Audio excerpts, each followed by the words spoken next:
नमस्कार दोस्तों। हर कहानी के पीछे छुपा है एक रहस्य जो आपको सोचने पर मजबूर कर देगा। तो बंद कर लीजिए अपने कमरे की लाइट्स और तैयार हो जाइए एक अनजानी और भयानक दुनिया में कदम रखने के लिए। चलिए शुरू करते हैं आज की कहानी। यह एक छोटा सा गांव है जो प्रकृति की सुंदरता से भरपूर है। चारों ओर हरे भरे खेत, घने पेड़ और शांत नदियां इसकी शांति का प्रतीक है। लेकिन हाल ही में इस गांव की खूबसूरती पर अंधकार छाने लगा है। हरियाली और ठंडी हवा की जगह अब उदासी और भय ने ले ली है। गांव का एक अजीब सा सन्नाटा गहरा हो गया है, जैसे हवा भी अब डर से कांप रही हो। पिछले कुछ महीनों में गांव के पुरुषों का रहस्यमय तरीके से गायब होना एक गंभीर समस्या बन गया है। इस रहस्यमय गायब होने की घटनाएं अब गांव के कोने कोने में चर्चा का विषय बन चुकी है। किसी के घर का बेटा, किसी का पति या किसी का भाई अचानक से बिना किसी सूचना के लापता हो जाता है। इन गायब होने की घटनाओं के कारण गांव वाले अनगिनत आशंकाओं और भय से जूझ रहे हैं। गांव वालों ने यह मान लिया है कि इन गायब होने की घटनाओं का एक ही कारण है, गांव के बाहर के जंगल में रहने वाली एक नागिन। उनका कहना है कि यह नागिन मोहिनी रूप में आती है और पुरुषों को अपने जाल में फंसा लेती है। उसकी कहानियां सुनकर ही लोग कांप उठते हैं। गांव में रात होते ही सन्नाटा छा जाता है और लोग अपने घरों में बंद हो जाते हैं, मानो नागिन की चुभती नजरें अब उनके दरवाजों पर दस्तक देने वाली हों। राजेश एक युवा और साहसी व्यक्ति है जो गांव के सबसे गरीब परिवारों में से एक का सदस्य है। उसके पिता एक किसान है और उसकी माँ एक गृहिणी। राजेश की एक छोटी बहन भी है जो अभी पढ़ाई कर रही है। उसके परिवार की आर्थिक स्थिति बहुत अच्छी नहीं है, लेकिन राजेश हमेशा अपने परिवार की मदद करने के लिए तत्पर रहता है। राजेश का एक बड़ा सपना था अपनी पढ़ाई पूरी करके अच्छे दिनों की शुरुआत करना। लेकिन उसके जीवन का एक बड़ा मोड़ तब आया जब उसके छोटे भाई रमेश अचानक गायब हो गया। रमेश के गायब होने के बाद राजेश का जीवन पूरी तरह बदल गया। वह अपने भाई के लापता होने के पीछे के रहस्यों को जानने के लिए न केवल गांव बल्कि आसपास के क्षेत्रों में भी खोजबीन करने लगा। राजेश का दृढ़ निश्चय और उसकी तड़प अपने भाई को ढूंढने की इच्छा ने उसे गांव की चार दीवारी से बाहर निकलने पर मजबूर कर दिया। उसके मन में यह दृढ़ विश्वास है कि रमेश को किसी ने जानबूझकर गायब किया है और वह इसे हर हाल में सुलझाना चाहता है। राजेश की आत्मसमर्पण और संघर्ष की भावना उसे हर कठिनाई का सामना करने के लिए तैयार करती है। इस संकल्प के साथ राजेश ने अपने जीवन की सबसे बड़ी चुनौती का सामना करने के लिए कदम बढ़ाया, जिससे उसके साहस और हिम्मत का वास्तविक परख होगा। राजेश ने अपने भाई की खोज में गांव के बुजुर्गों और अन्य निवासियों से बातचीत शुरू की। उसने सबसे पहले गांव के वरिष्ठ और समझदार लोगों से संपर्क किया जो गहरी संवेदनशीलता और अनुभव के साथ उनकी समस्याओं का समाधान निकालते थे। बुजुर्गों ने उसे कई रहस्यमय घटनाओं की जानकारी दी जो गांव की शांति को भंग कर रही थी। जब राजेश ने इन बुजुर्गों से बात की तो उन्होंने एक अजीब सी कहानी सुनाई। उन्होंने कहा कि गांव में हो रही घटनाओं का संबंध एक नागिन से है जो मोहिनी रूप में आती है और पुरुषों को अपने जाल में फंसा लेती है। उनकी बातों में एक गंभीरता थी जो राजेश को इस रहस्य को समझने के लिए और अधिक प्रेरित करती थी। इसके बाद राजेश ने गांव के अन्य निवासियों से भी पूछा। कुछ लोगों ने नागिन के बारे में विस्तार से बताया, जबकि दूसरों ने केवल सुनी सुनाई बातें साझा की। कई लोग जंगल में स्थित एक प्राचीन मंदिर का भी जिक्र करने लगे जो इस नागिन की पूजा का स्थल माना जाता था। राजेश ने तय किया कि वह इस प्राचीन मंदिर की खोज करेगा, जिससे उसे नागिन के बारे में और जानकारी मिल सके। गांव वालों के अनुसार मंदिर का स्थान गहन जंगल के भीतर था, जहां तक पहुंचने के लिए कठिन यात्रा करनी पड़ती थी। यह मंदिर गांव के बाशिंदों के लिए एक रहस्यमय स्थल था और उसके बारे में कई किंवदंतियां प्रचलित थीं। राजेश ने जंगल की ओर रवाना होने से पहले आवश्यक सामग्री जुटाई और सुसज्जित हो गया। जंगल में कदम रखते ही वह एक नई दुनिया में प्रवेश कर गया। हरे भरे वृक्षों और घने पौधों से घिरा यह जंगल प्राकृतिक सुंदरता से भरा था। लेकिन एक अजीब सा सन्नाटा भी था। जंगल के अंदर राजेश ने देखा कि हर ओर हरियाली ही हरियाली थी। ऊंचे ऊंचे पेड़, बेलें और झाड़ियां उसकी राह को और अधिक जटिल बना रही थीं। सूरज की रोशनी पेड़ों के बीच से छनकर आती थी, जिससे एक रहस्यमय और अंधेरा माहौल बन गया था। पक्षियों की चहचहाहट और दूर दूर से आती गहन आवाजें वातावरण को और भी रहस्यमय बना रही थीं। राजेश धीरे धीरे आगे बढ़ता गया और उसकी आंखें हर छोटे से छोटे संकेत को खोज रही थीं, जो उसे मंदिर की ओर ले जा सके। हर कदम पर उसे एहसास हो रहा था कि यह यात्रा आसान नहीं होने वाली है।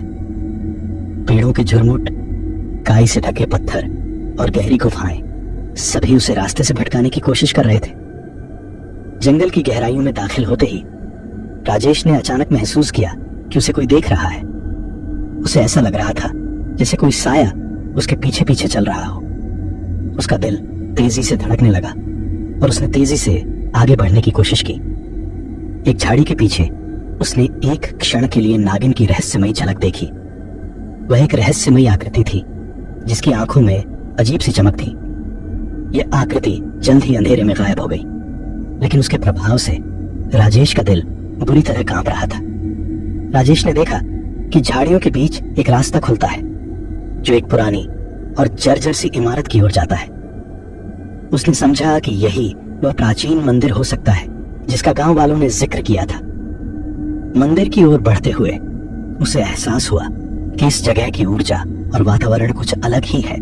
मंदिर के पास पहुंचते ही राजेश ने देखा कि यह एक पुराना और ध्वस्त हो चुका संरचना है जो जंगल के भीतर दब गया है। मंदिर के चारों ओर उगी हुई बेलें और पेड़ उसकी प्राचीनता को और अधिक स्पष्ट कर रहे थे। मंदिर की दीवारें खंडहर में बदल चुकी थीं और वहां जमा हुआ मलबा यह दर्शाता था कि यहां लंबे समय से कोई नहीं आया है। राजेश ने धीरे धीरे मंदिर के अंदर कदम रखा। उसके कदमों की आवाज गूंज रही थी और एक अजीब सी ठंडी हवा ने उसका स्वागत किया। मंदिर की दीवारों पर पुरानी चित्रकला और नक्काशी थी जो इस स्थान के पौराणिक महत्व को दर्शाती थी, लेकिन यह जगह पूरी तरह से खामोश और वीरान लग रही थी। मंदिर के भीतर घुसते ही राजेश को महसूस हुआ कि उसकी खोज अभी शुरू हुई है। मंदिर के अंदर गहरे अंधकार और रहस्यमयी मूर्तियां उसे और भी आश्चर्यचकित कर रही थीं। जैसे जैसे वह अंदर की ओर बढ़ा, उसे महसूस हुआ कि वह एक महत्वपूर्ण और रहस्यमय जगह पर पहुंच गया है जहां उसे नागिन के रहस्यों का सामना करना होगा। राजेश ने प्राचीन मंदिर के आंगन में कदम रखा और उसकी आंखों के सामने एक नई दुनिया खुल गई। मंदिर की दीवारों पर जमी धूल और मलबा इसका प्राचीन इतिहास बयां कर रहे थे। जैसे ही वह अंदर की ओर बढ़ा, उसकी निगाहें एक रहस्यमयी आकृति पर पड़ी जो धीरे धीरे उभर रही थी। यह आकृति, जो कि एक नागिन का रूप धारण किए हुए थी, अपनी मोहकता से मंत्रमुग्ध करने वाली थी। नागिन का रूप मानव रूप में था, लेकिन उसमें एक खास रहस्यमय और आकर्षक आभा थी। उसकी आंखें गहरी और चमकदार थीं और उसकी त्वचा पर हल्की सी चमक थी। उसकी हंसी जैसे हवा में तैर रही थी और उसकी आवाज में एक रहस्यमय मिठास थी। उसकी सुंदरता और आकर्षण ने राजेश को पूरी तरह से अपनी ओर खींच लिया। उसने महसूस किया कि वह इस आकृति के सम्मोहन में बुरी तरह फंस चुका है। नागिन ने धीरे धीरे कदम बढ़ाया और राजेश के सामने आ गई। उसके चेहरे पर एक मृदुल मुस्कान थी और उसकी आंखों में जैसे कोई गहरा रहस्य छिपा हुआ था। उसने राजेश से सौम्यता से कहा, तुम यहाँ कैसे आ गए? ये स्थान आम लोगों के लिए नहीं है। उसकी आवाज में एक खास जादुई प्रभाव था जो राजेश को और अधिक प्रभावित कर रहा था। राजेश ने नर्वस होते हुए कहा, मैं अपने भाई की खोज में यहाँ आया हूँ। लोगों ने बताया कि तुम्हारे बारे में बहुत सी कहानियां हैं।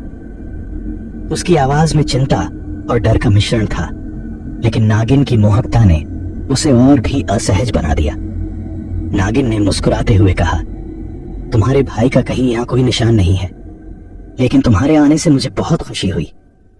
शायद मैं तुम्हारी मदद कर सकती हूँ। उसकी बातों में एक गहरी संवेदना और मोहकता थी जो राजेश के दिल को छू गई। नागिन के आकर्षण और रहस्यमय आभा ने राजेश को पूरी तरह से प्रभावित कर दिया। मंदिर की पुरानी और रहस्यमय धरोहर के बीच दोनों के बीच धीरे धीरे एक गहरा संवाद और भावनात्मक जुड़ाव बढ़ने लगा। नागिन की बातों में एक अनोखा जादू था जिसने राजेश को खुद से जोड़ दिया।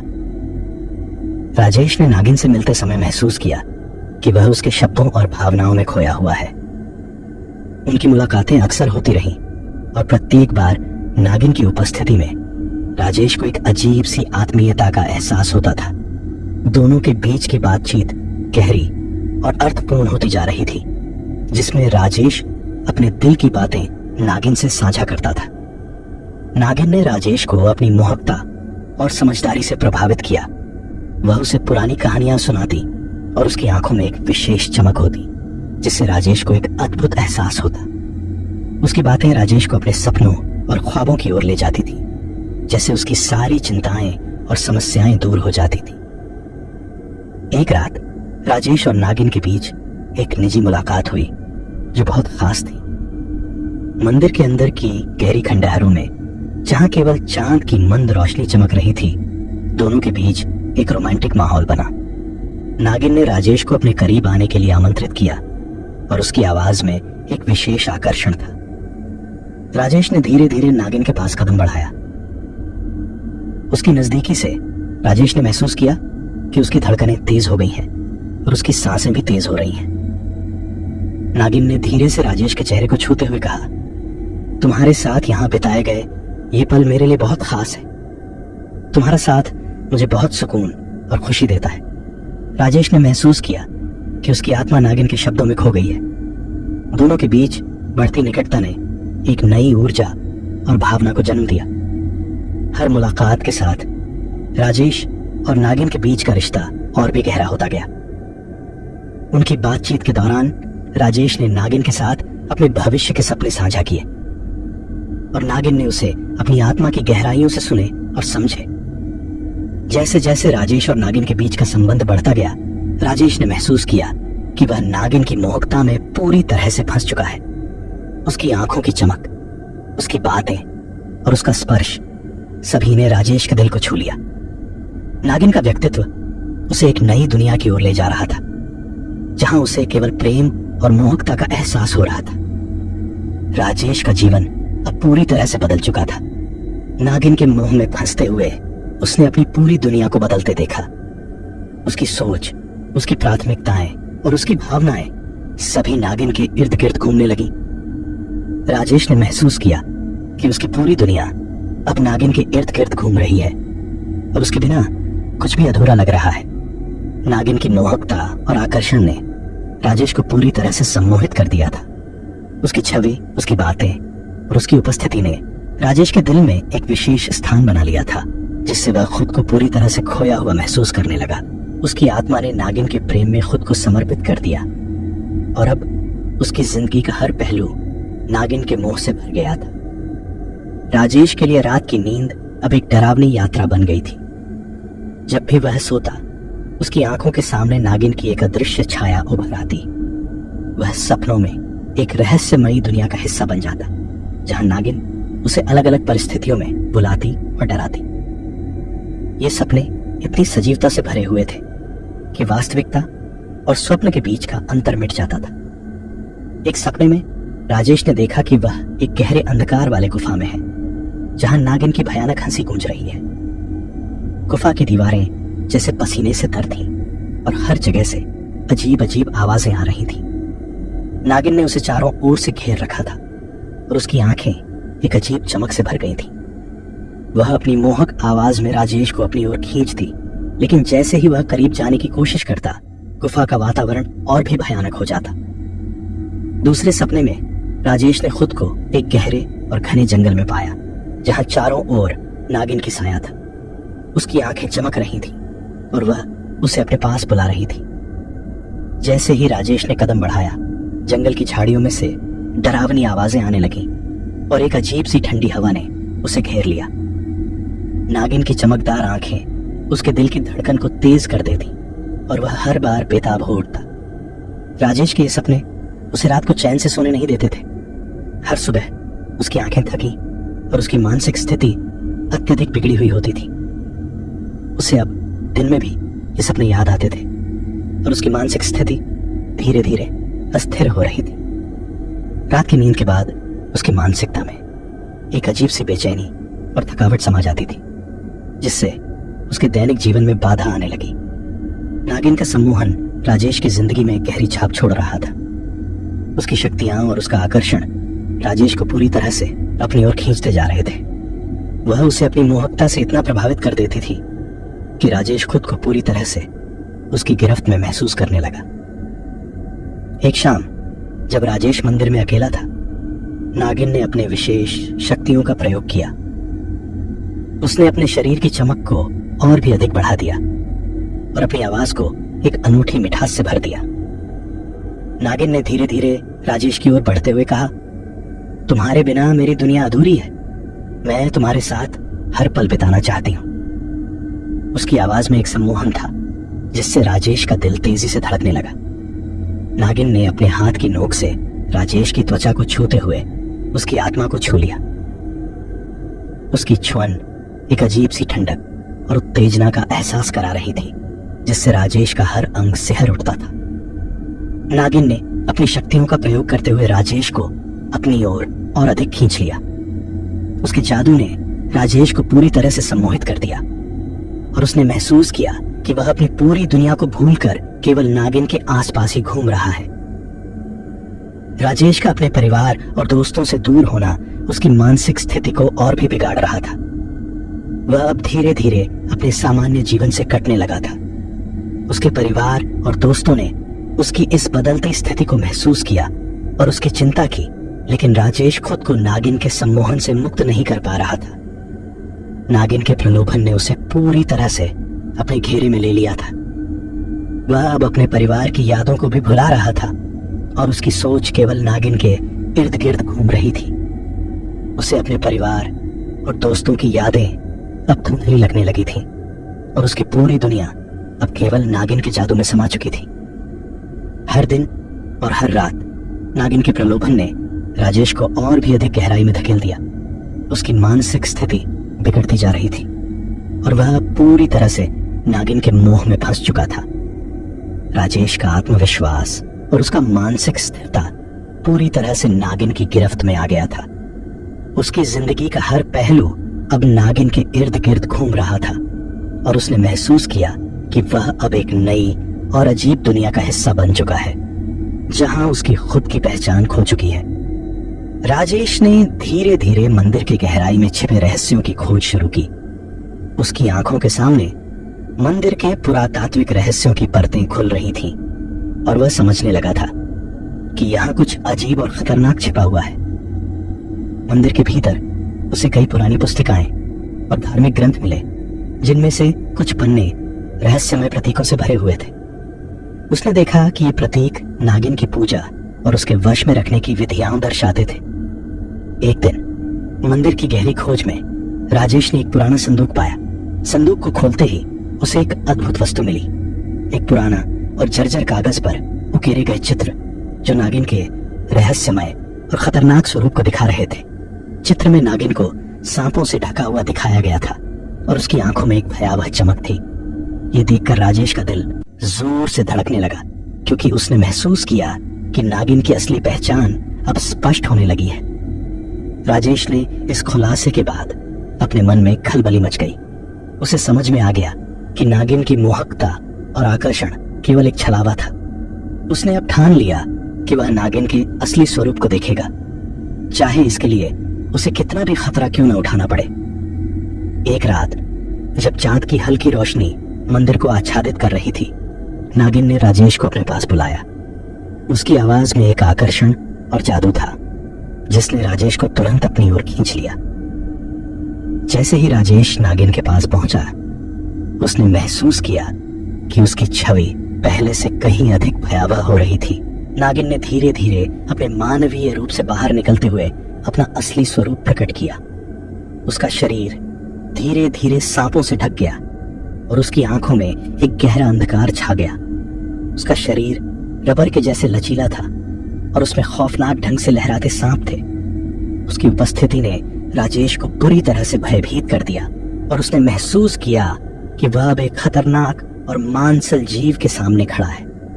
नागिन ने राजेश को एक गुफा में ले जाने का निर्णय लिया, जहां उसने गायब हुए पुरुषों के हड्डियों का ढेर देखा। गुफा का प्रवेश अंधकारमय और भयानक था, और हर कदम पर राजेश का दिल तेजी से धड़क रहा था। जैसे ही वे गुफा के अंदर पहुंचे, राजेश ने देखा कि गुफा की दीवारों पर खून के धब्बे और हड्डियों का ढेर पड़ा हुआ था। गुफा में घुसते ही राजेश की आंखों के सामने अजीब और भयानक दृश्य उभरने लगे। वहां हड्डियों का ढेर था, जिसमें से कुछ हड्डियां पूरी तरह से कंकाल के रूप में बदल चुकी थीं। इस दृश्य ने राजेश के दिल को छू लिया और उसके मन में एक गहरी चिंता समा गई। नागिन ने उसे दिखाया कि इन हड्डियों का संबंध उन पुरुषों से था जो उसकी जादुई जाल में फंस गए थे। नागिन ने धीरे धीरे राजेश को बताया कि उसकी भयावहता की कहानी क्या है। उसने कहा कि वह एक शक्तिशाली और शापित नागिन है जो मोहिनी रूप में आती है, ताकि वह पुरुषों को अपने जाल में फंसा सके। ये पुरुष उसकी अमरता की खोज में आते हैं और अंततः उनकी हड्डियां गुफा में जमा हो जाती हैं। नागिन ने खुलासा किया कि उसकी शक्ति और सुंदरता केवल एक छलावा है जो उसके असली उद्देश्य को छुपाने के लिए प्रयोग की जाती है। उसकी सुंदरता का उपयोग करके वह पुरुषों को अपने जाल में फंसाती है और फिर उनकी आत्माओं को शाश्वत यातना में डाल देती है। गुफा में सहेजे गए हड्डियां उन आत्माओं के प्रतीक है जिन्होंने नागिन की शक्ति के आगे घुटने टेक दिए थे। राजेश की आंखों के सामने सच्चाई का पर्दा धीरे धीरे खुलता गया। उसने समझा कि नागिन का प्रलोभन और मोहकता केवल एक खतरनाक खेल था, जिसका अंत अब उसकी मौत के रूप में सामने खड़ा था। उसकी स्थिति अब इतनी विकट हो चुकी थी कि उसे खुद को बचाने के लिए तुरंत कोई रास्ता निकालना होगा। नागिन के असली स्वरूप का खुलासा और गुफा में देखी गई हड्डियों ने राजेश के दिल में गहरा आतंक पैदा कर दिया था। उसे अब पूरी तरह से महसूस हो रहा था कि उसकी स्थिति कितनी खतरनाक है।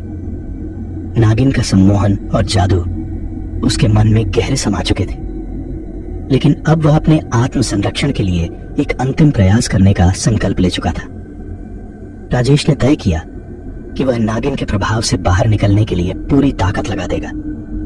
उसने खुद को मानसिक रूप से मजबूत करने का प्रयास किया। वह खुद को याद दिलाता रहा कि उसे केवल अपनी जान की नहीं, बल्कि गांव की सुरक्षा की भी चिंता करनी है। उसने सोचा कि उसे नागिन के प्रभाव को समझने और उसके प्रलोभनों से बचने के लिए अपनी समझदारी का प्रयोग करना होगा। नागिन ने अपने मोहक और सम्मोहित करने वाले रूप को बनाए रखा। वह राजेश को लगातार अपने पास बुलाती, उसे अपनी ओर खींचने की कोशिश करती। उसकी हर बात, उसकी हर हंसी और उसकी हर छुन राजेश को और अधिक प्रभावित कर रही थी। लेकिन राजेश ने ठान लिया था कि वह इस बार नागिन के जाल में नहीं फंसेगा। उसने अपने दिल की धड़कनें नियंत्रित करने का प्रयास किया और अपने दिमाग को एकाग्र करने की कोशिश की। राजेश ने नागिन की नजदीकी में आकर भी उसकी बातों और इशारों को अनसुना किया। उसने खुद को मानसिक रूप से मजबूत बनाए रखने के लिए ध्यान और ध्यान के विभिन्न तकनीकों का सहारा लिया। उसने महसूस किया कि उसकी आत्मा को एक ठानी हुई दिशा की ओर ले जाना होगा ताकि वह नागिन के प्रलोभनों से बच सके। राजेश ने नागिन की कमजोरियों और उसके जाल के बारे में जितना अधिक जानकारी प्राप्त की, उसने उतना ही अधिक संघर्ष किया। उसने समझा कि नागिन की शक्ति केवल उसके सम्मोहन में है और उसे हराने के लिए उसे मानसिक रूप से और भी मजबूत होना पड़ेगा। राजेश का संघर्ष अब एक निर्णायक मोड़ पर आ गया था। उसने देखा कि नागिन का जादू और सम्मोहन उसे पूरी तरह से अपनी गिरफ्त में ले लेना चाहता है, लेकिन उसके पास अब अंतिम निर्णय का क्षण आ गया था, जिससे न केवल उसकी किस्मत बल्कि गांव की भविष्यवाणी भी तय होनी थी। राजेश ने सोचा कि उसे अपने जीवन की रक्षा के लिए और गांव की सुरक्षा के लिए एक अंतिम निर्णय लेना होगा। उसने महसूस किया कि नागिन के जाल से बचना और उसे रोकना उसकी प्राथमिकता बन गई थी, लेकिन वह जानता था कि इसका मतलब यह था कि उसे अपनी जान जोखिम में डालनी पड़ेगी। एक रात जब नागिन ने अपने मोहक रूप में राजेश को बुलाया और अपनी शक्ति का प्रदर्शन किया, राजेश ने अपने भीतर की शक्ति को जगाने का निर्णय लिया। उसने नागिन को स्पष्ट रूप से कहा, मैं अब तुम्हारे जाल में नहीं फंस सकता, मुझे पता है कि तुम कितनी खतरनाक हो, लेकिन मैं अपने परिवार, दोस्तों और गांव के लोगों के लिए तुम्हारे खिलाफ खड़ा रहूंगा। राजेश ने अपने निर्णय को अंतिम रूप देने के लिए एक योजना बनाई। उसने गुफा से लौटते समय गांव के लोगों को सावधान करने का विचार किया ताकि वे भी नागिन के खतरों से अवगत हो सकें। उसने सोचा कि अगर वह खुद को और गांव को सुरक्षित कर सके तो यह सबसे अच्छा होगा। राजेश ने नागिन के खिलाफ अपनी रणनीति को लागू करने का निर्णय लिया। उसने अपने मन को पूरी तरह से शांत किया और अपने आप को उस स्थिति में रखने का प्रयास किया जिसमें वह अपनी आत्मा और शरीर को नियंत्रित कर सके। उसने अपने भीतर की शक्ति को जागरूक किया और नागिन के प्रलोभनों का मुकाबला करने की पूरी तैयारी की। नागिन ने राजेश की इस स्थिरता को देखकर गुस्से में आ गई। उसने राजेश पर पूरी ताकत से हमला किया, लेकिन राजेश ने अपनी मानसिक दृढ़ता और समझदारी का उपयोग करते हुए अपनी स्थिति को स्थिर रखा। उसने नागिन के हमलों को अस्वीकार किया और खुद को सुरक्षित रखने का प्रयास किया। राजेश ने नागिन की शक्ति को चुनौती दी और उसके जादू को मात देने का प्रयास किया। उसने महसूस किया कि उसका समय आ गया है कि वह नागिन के प्रभाव से बाहर निकल सके और एक नया जीवन जी सके। इस संघर्ष में उसने अपनी मानसिक और शारीरिक ताकत का पूरा उपयोग किया और अंततः नागिन के जाल से बाहर निकलने का रास्ता पाया।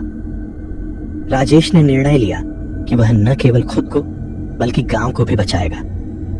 उसने नागिन के जाल से बचने के लिए और गांव की सुरक्षा के लिए अपनी पूरी ताकत और समझदारी का उपयोग किया। उसने अपने अंतिम निर्णय को अंजाम दिया और नागिन के खिलाफ खड़ा हो गया, जिससे गांव की किस्मत तय होनी थी। राजेश के साहसिक निर्णय ने गांव की स्थिति को पूरी तरह से बदल दिया।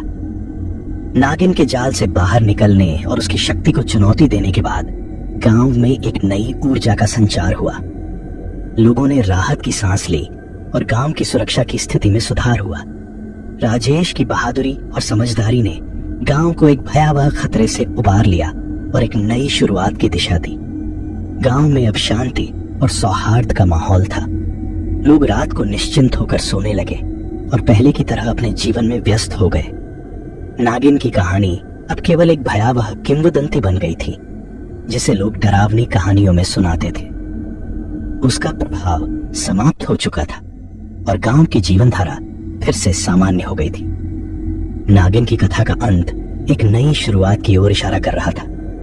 उसके असली स्वरूप का खुलासा और उसके दुष्प्रभावों का अंत होने के बाद उसका आतंक और भय अब गांव से मिट चुका था।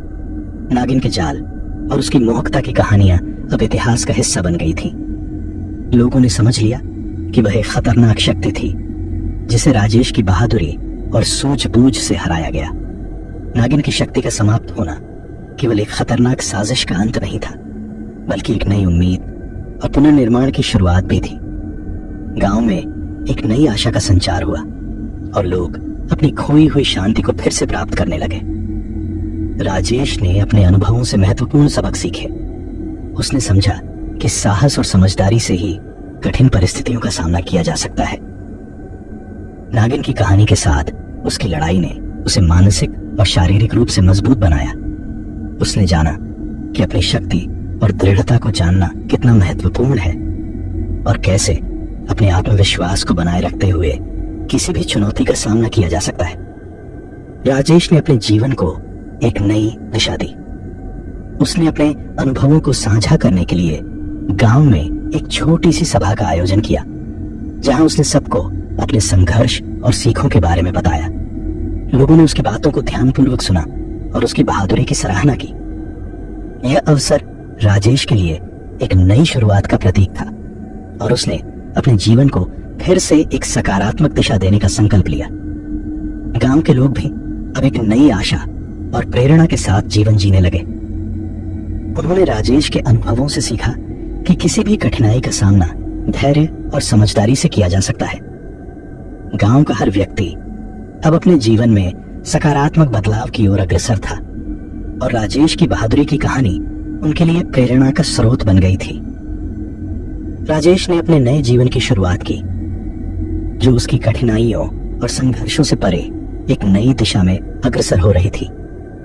उसने गांव की भलाई के लिए अपनी भूमिका निभाई और एक नया अध्याय लिखा, जिसमें न केवल उसकी व्यक्तिगत जीत थी बल्कि एक पूरी समुदाय की सुरक्षा और विकास भी शामिल था।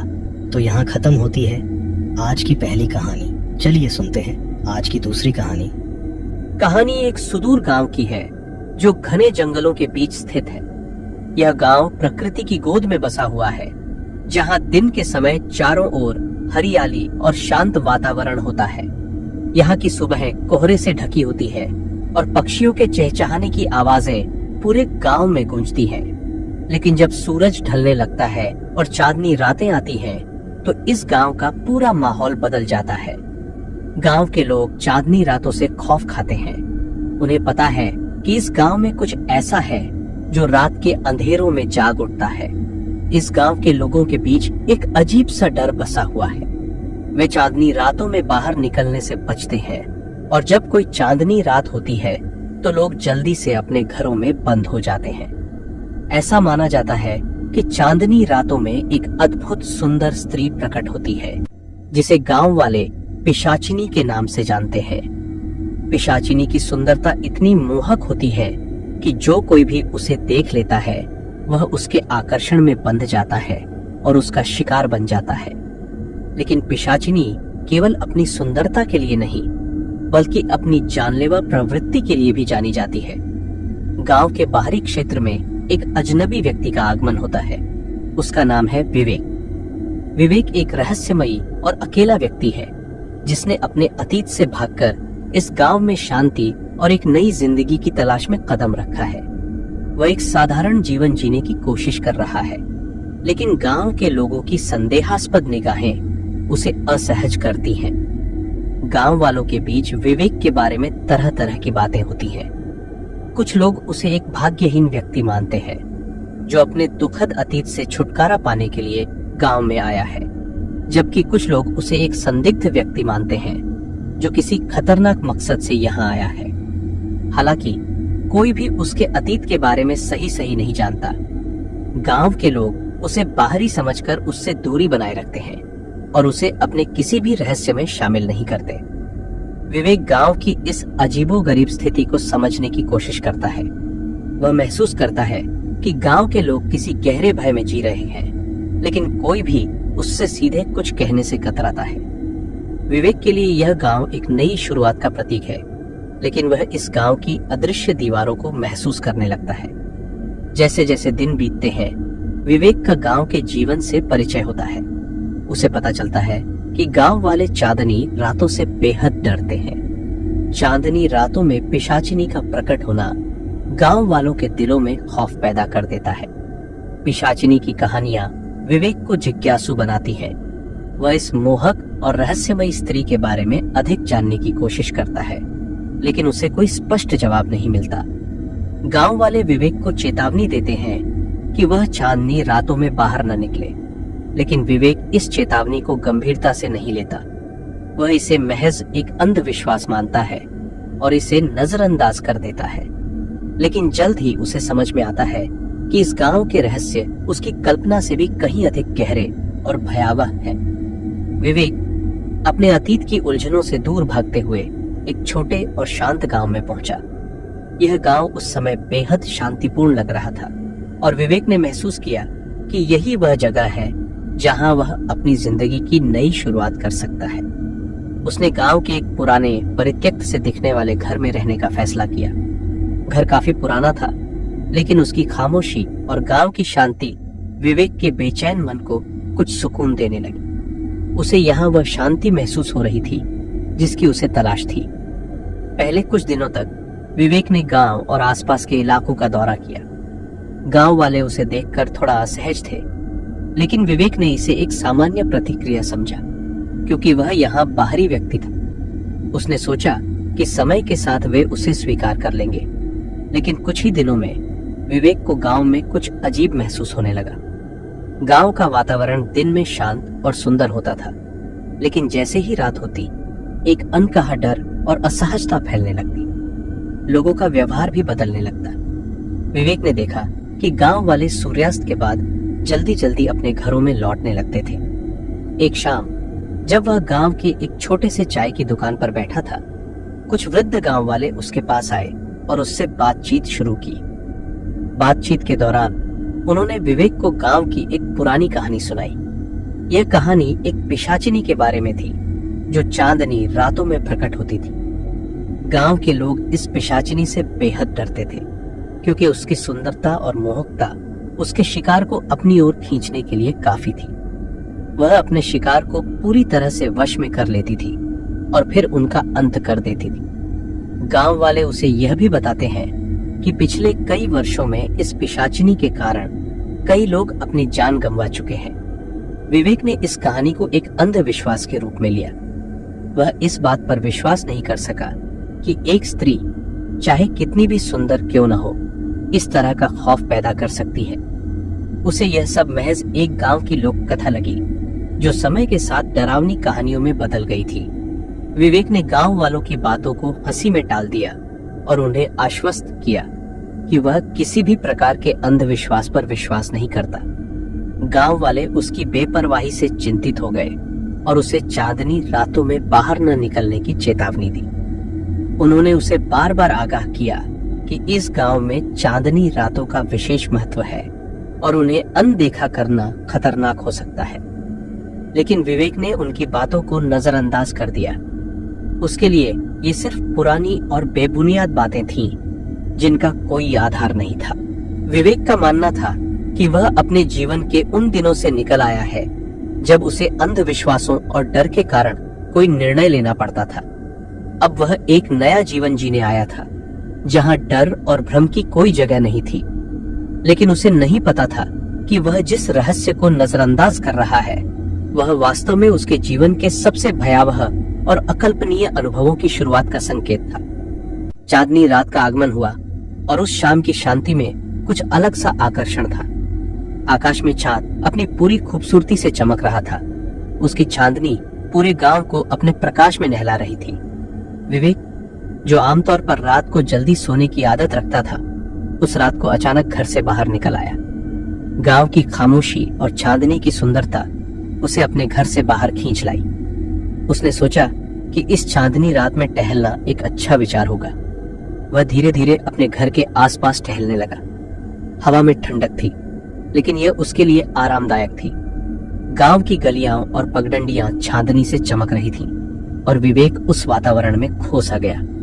जैसे ही वह आगे बढ़ रहा था, उसे दूर एक परछाई दिखाई दी।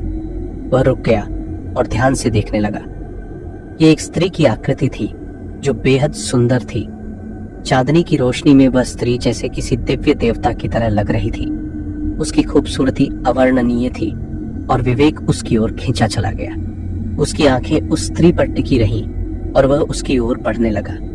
लेकिन जब वह उसके करीब पहुंचा तो वह स्त्री धीरे धीरे अंधेरे में गायब होने लगी। विवेक को लगा कि यह सब एक भ्रम था, एक चांदनी रात का जादू।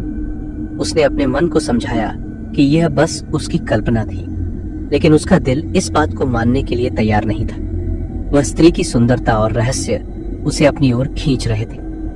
उस रात विवेक ने अपनी आंखें बंद की, लेकिन वह स्त्री की छवि उसके मन में बार बार आ रही थी। उसकी खूबसूरती, उसकी मोहकता और उसके पीछे का रहस्य उसे विचलित कर रहे थे। वह जानता था कि उसे इस तरह के भ्रम से बचना चाहिए, लेकिन फिर भी वह उस स्त्री के बारे में सोचने से खुद को रोक नहीं पा रहा था।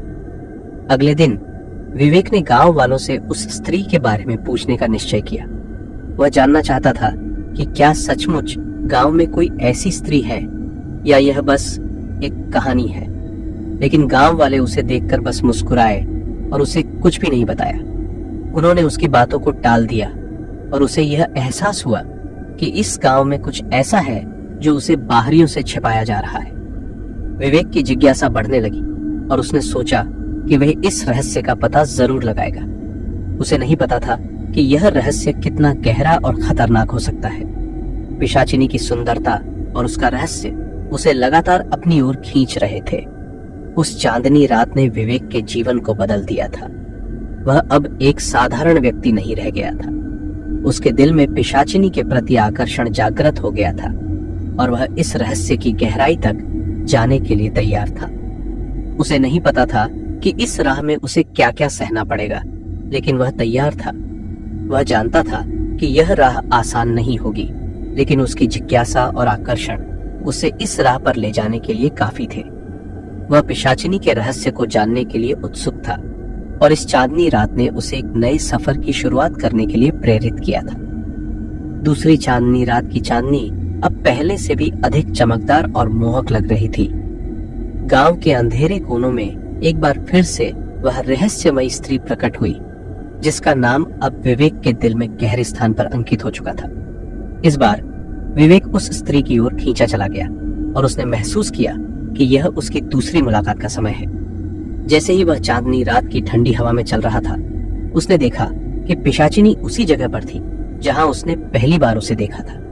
उसकी सुंदरता की चमक चांदनी के साथ मिलकर एक अद्भुत दृश्य प्रस्तुत कर रही थी। पिशाचिनी ने विवेक को देखा और धीरे धीरे उसकी ओर बढ़ी।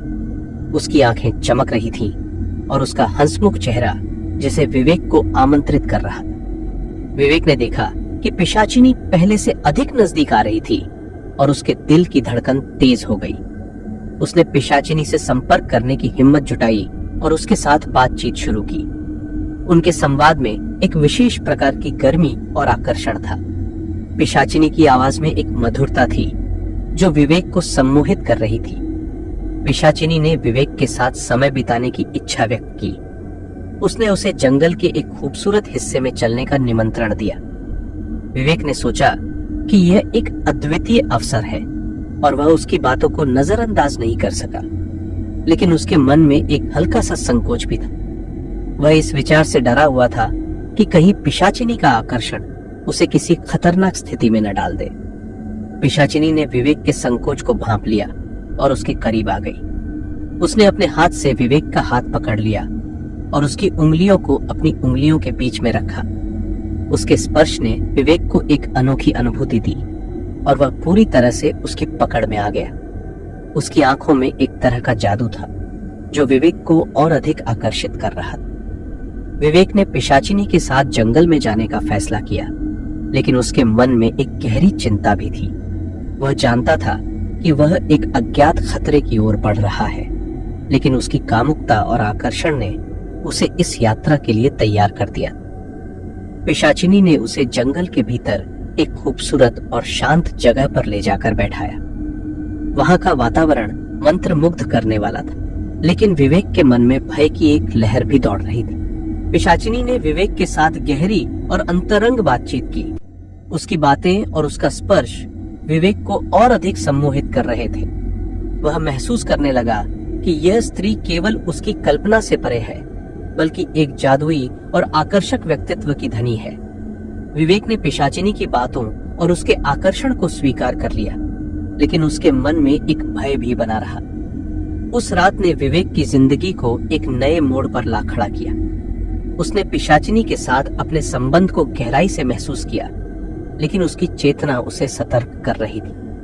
वह जानता था कि वह इस यात्रा में केवल अपनी इच्छाओं का पालन नहीं कर रहा, बल्कि एक ऐसे रहस्य की ओर बढ़ रहा है जिसकी गहराई और खतरनाक परिणाम वह अभी पूरी तरह से समझ नहीं पा रहा था। विवेक के बदलते व्यवहार ने गांव वालों को चिंतित कर दिया था। उन्होंने देखा कि वह चांदनी रातों में घर से बाहर निकलने लगा था और पिशाचिनी के साथ समय बिताने लगा था। गांव में अफवाहें तेज हो गईं और लोगों ने विवेक से खुलकर बात की। वे अब भी उसकी उपेक्षा नहीं कर पा रहे थे और उसे फिर से चेतावनी देने का निर्णय लिया। गांव वालों ने विवेक को एक बार फिर से पिशाचिनी के बारे में गंभीरता से चेतावनी दी। उन्होंने उसे उस स्त्री के शिकारों की कहानियां सुनाई जिनकी मौतें रहस्यमय और डरावनी परिस्थितियों में हुई थीं।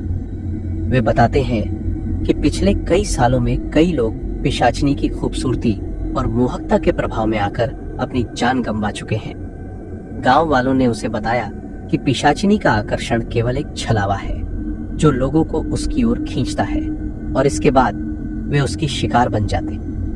विवेक ने इन कहानियों को एक बार फिर से सुना, लेकिन इस बार उसे उनका महत्व समझने में देर नहीं लगी। उसके भीतर पिशाचिनी के प्रति गहरा आकर्षण और मोहब्बत के बावजूद उसे अब एहसास होने लगा था कि उसके जीवन में एक खतरनाक मोड़ आ चुका है।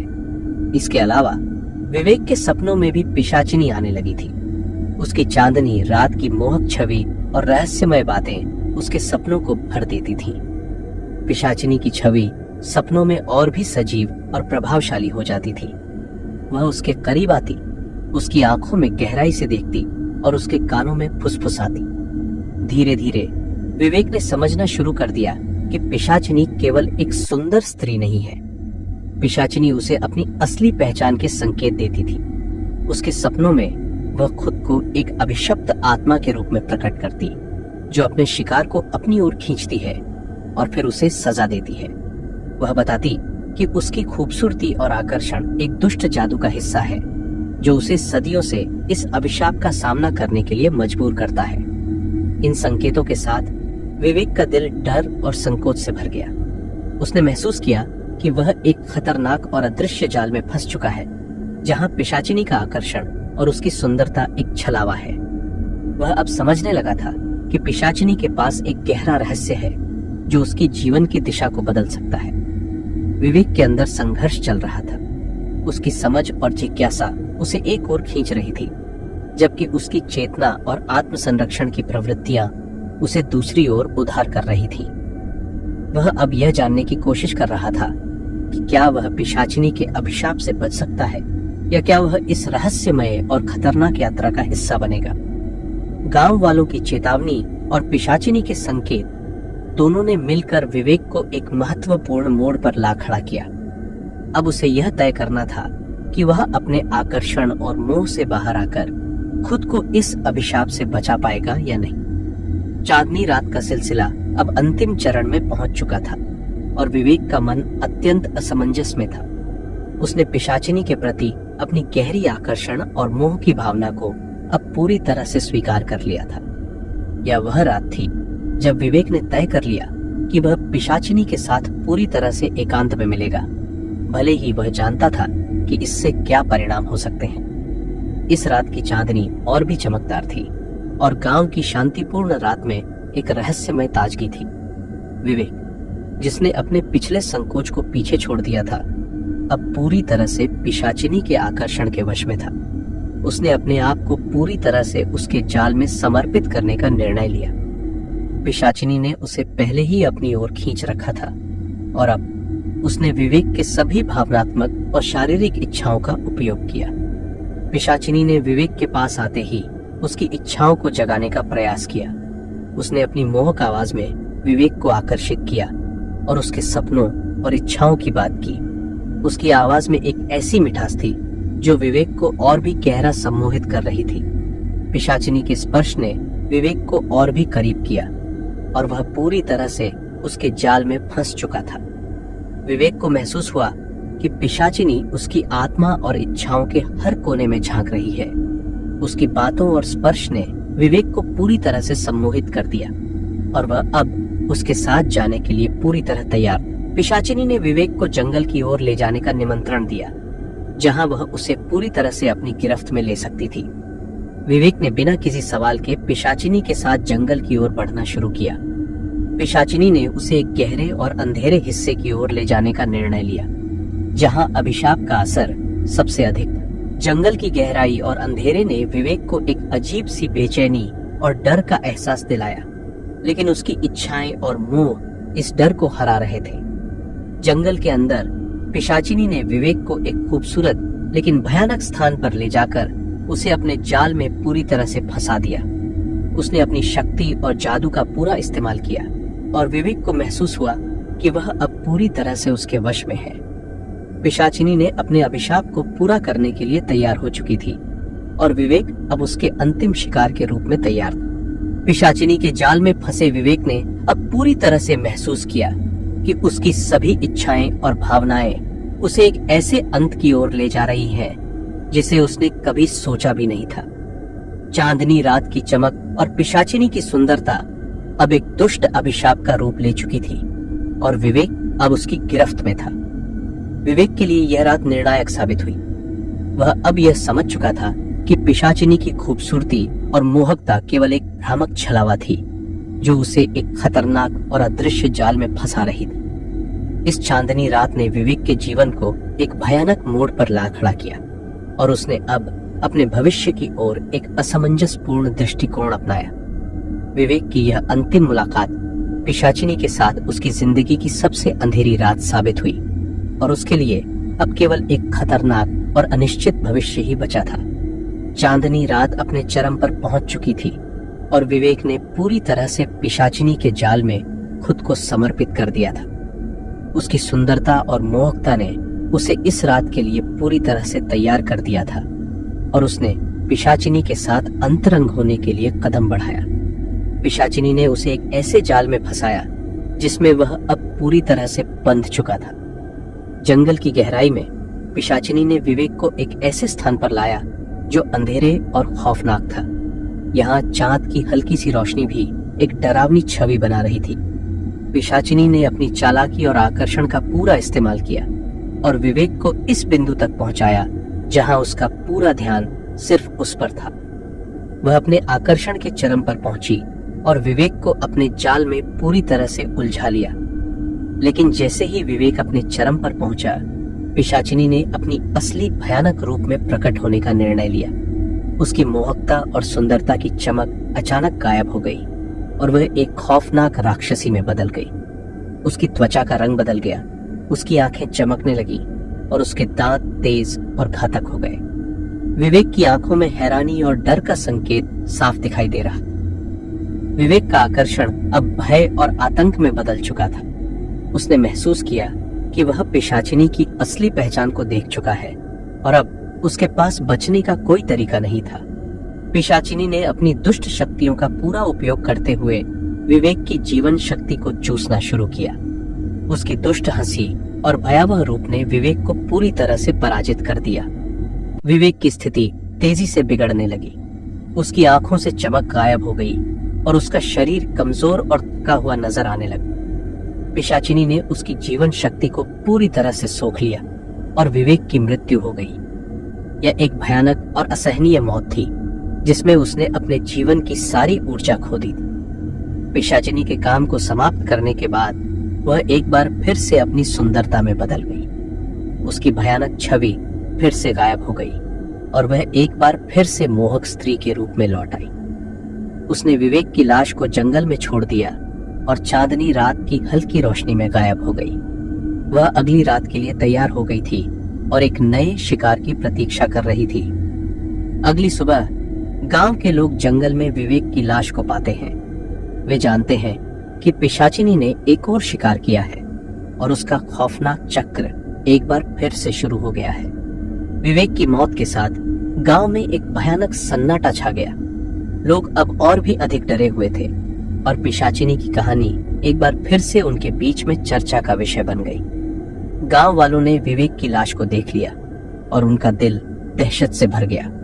उन्होंने देखा कि पिशाचिनी का खौफनाक खेल एक बार फिर से शुरू हो गया है। गांव के लोगों ने अब यह समझ लिया था कि पिशाचिनी का यह चक्र अंतहीन है और हर चांदनी रात को वह एक नए शिकार की तलाश में रहती है। विवेक की मौत ने गांव में एक खौफनाक माहौल पैदा कर दिया था। गांव वाले अब इस चक्र से बचने की कोशिश कर रहे थे, लेकिन पिशाचिनी की दुष्टता और खूबसूरती का जाल उन्हें हमेशा के लिए डराता रहेगा। विवेक की कहानी ने गांव के लोगों को यह समझा दिया था कि पिशाचिनी की मोहकता केवल एक छलावा है और उसकी खूबसूरती के पीछे एक खतरनाक और अदृश्य अभिशाप छिपा हुआ है। इस प्रकार चांदनी रात की चक्रीय भयावहता के तहत पिशाचिनी का चक्र एक बार फिर से शुरू हो गया और उसके जाल में फंसे शिकार का सिलसिला जारी रहा। विवेक की मौत ने इस भयावह कथा को एक और भयानक अध्याय में बदल दिया और पिशाचिनी के खौफनाक खेल को आगे बढ़ाया। गांव के लोग अब इस अंधेरे और खतरनाक वास्तविकता का सामना कर रहे थे और पिशाचिनी की अगली रात के लिए चुपके से प्रतीक्षा कर रहे थे। इस कहानी का केंद्रीय संदेश यह है कि अनियंत्रित इच्छाएं और मोहकता किसी भी व्यक्ति को विनाश की ओर ले जा सकती है। विवेक का पिशाचिनी के प्रति गहरा आकर्षण और मोह इस तथ्य को स्पष्ट करता है कि जब हम किसी भव्यता या सुंदरता के सामने असहाय हो जाते हैं तो हमें उस आकर्षण की वास्तविकता को समझने में देर हो सकती है। पिशाचिनी का चरित्र एक आदर्श उदाहरण है कि कैसे बाहरी आकर्षण के पीछे एक गहरा और खतरनाक रहस्य छिपा हो सकता है। उसकी मोहक सुंदरता ने विवेक को पूरी तरह से सम्मोहित कर दिया और उसने अपने आत्मनियंत्रण को खो दिया। इसके परिणाम स्वरूप उसने एक भयानक और अंधेरी रात का सामना किया, जिसने उसकी जीवन शक्ति को चूस लिया और उसे एक खौफनाक मौत की ओर ले गया।